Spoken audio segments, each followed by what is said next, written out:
When Argentina made headlines around the world July 31st after defaulting on its sovereign debt, the international media defaulted as well, with coverage that could be summed up in 4 words. Here we go again. That's because it all sounded so familiar: Argentina, debt, and defaulting. But this time the story is different. It's about a legal battle that's been going on for more than a decade now between the government in Buenos Aires, an American investment firm, and a recent ruling by a judge in New York named Thomas Griesa.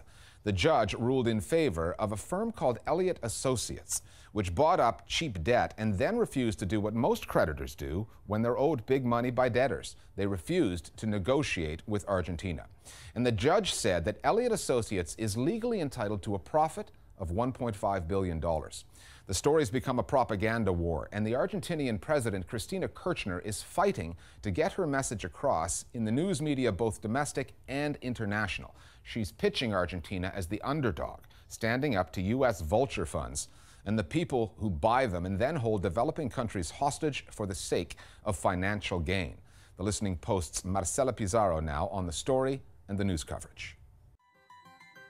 When news broke on July the 30th that Argentina had defaulted on its sovereign debt, people could have been forgiven for fearing a rerun of the 2001 crisis. Images of Buenos Aires being looted, banks destroyed, a country in turmoil. But cameramen and photographers sent out to bag those shots would have come back empty-handed. When you get a sovereign default, a news organization starts covering it, they try and make it seem as exciting as possible. Argentina defaulted on its debt for the second time in 13 years as the country scrambles to avert a crisis. How devastating would that be for Argentina? So they start running these stories about Argentina stands on the brink of precipice today as it decides whether or not to embark upon a course of action which will cause a catastrophic default and plunge the nation into blah, blah, blah, blah, blah. And this is not a bias of the Western media so much as it is just an attempt to try and make your viewers or your readers care about the story. The problem is that it's not really true.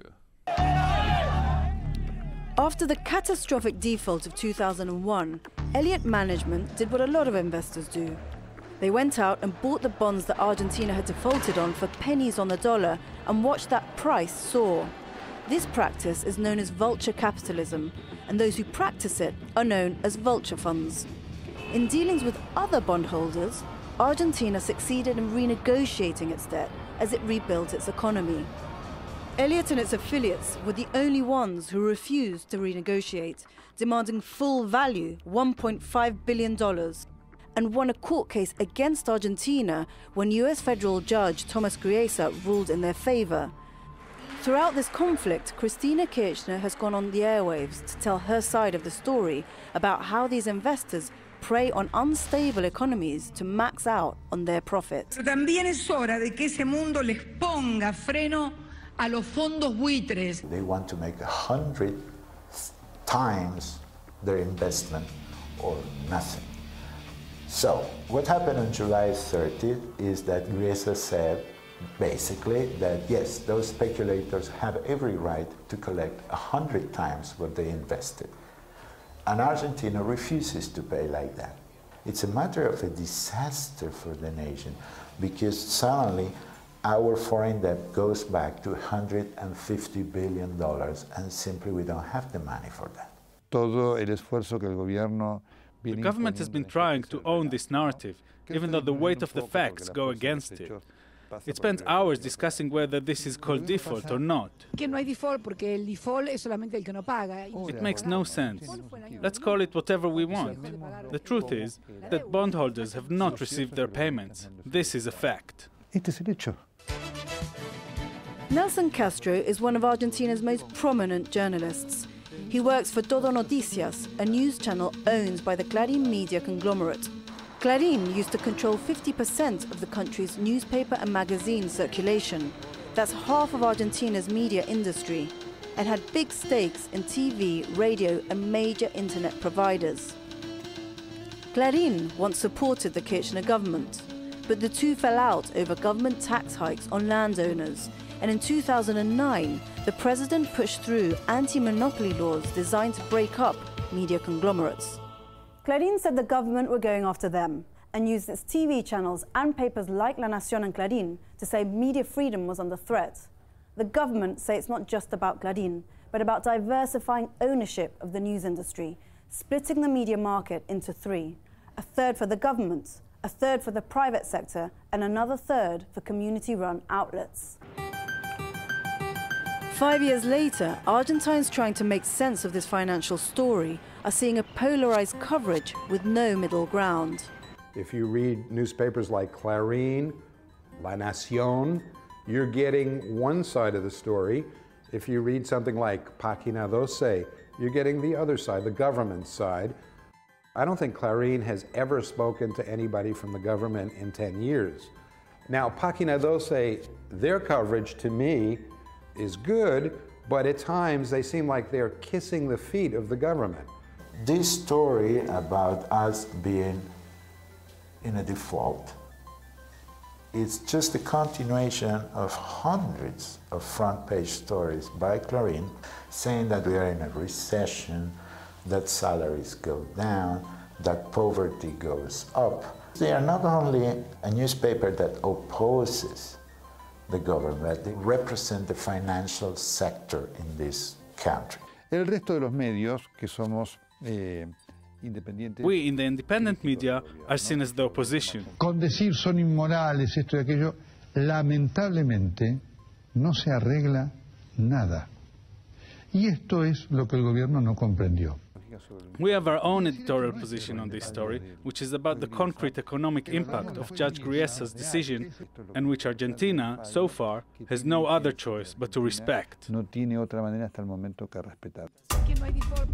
Kirchner contends she does have a choice. She's continued her fight in the courts and also in the foreign media, publishing full-page ads in the papers of record, the Financial Times, the Wall Street Journal, the New York Times, in a major push against the so-called fondos buitres, the vulture funds. It's not a coincidence that the Argentine government, that President Kirchner placed those ads at the Wall Street Journal, which is the foremost financial newspaper, and it's also part of the Murdoch Group, which is an international group that really goes after every government that is not towing the line of the World Bank and the IMF and, neocon politics. It's a paper that doesn't like South America right now. A lot of the rhetoric in maybe what you might characterize as the slightly more right-leaning press has been that you have this very leftist, populist, anti-American president, Cristina Fernández de Kirchner, and that she is thumbing her nose, basically, at the US and at the rule of law, and that this is a problem which Argentina has brought on itself, and it could have averted a default quite easily. And then it kind of peters off because it's not exactly obvious what Argentina is meant to have done to avert a default beyond having a massive settlement to $15 billion worth of holdout creditors. Well, of course, Argentina has, unfortunately, the stigma of a madhouse. Unpredictable, changeable. This is one of Argentina's problems. We get angry with the international press when it reports, but it's a reality of Argentina's history, and I hope the future will change. Changing the future isn't easy, and it's made more complicated when the news media that are telling your story to the world are hitting rewind instead of record, and taking the story back as a country and its people try to find the way forward. More Global Village voices now on the reporting of the financial story in Argentina. What is a bit shocking sometimes for me is the tendency of expecting bad news. It seems that, of course, a faraway country like Argentina becomes news only when things are going wrong. I think they tend to be very neoliberal and have a very capitalist view, basically because they belong to big corporations. So that's not really surprising at all. In this case, there is a common departure point. That is a broad condemnation of the vulture funds. You have groups like Clarín and La Nación emphasizing the government's mishandling of the situation and the negative consequences this has for the local economy, while on the other side, newspapers like Página 12 focusing on the virtues of taking a stand against these predators and an unfair global financial system.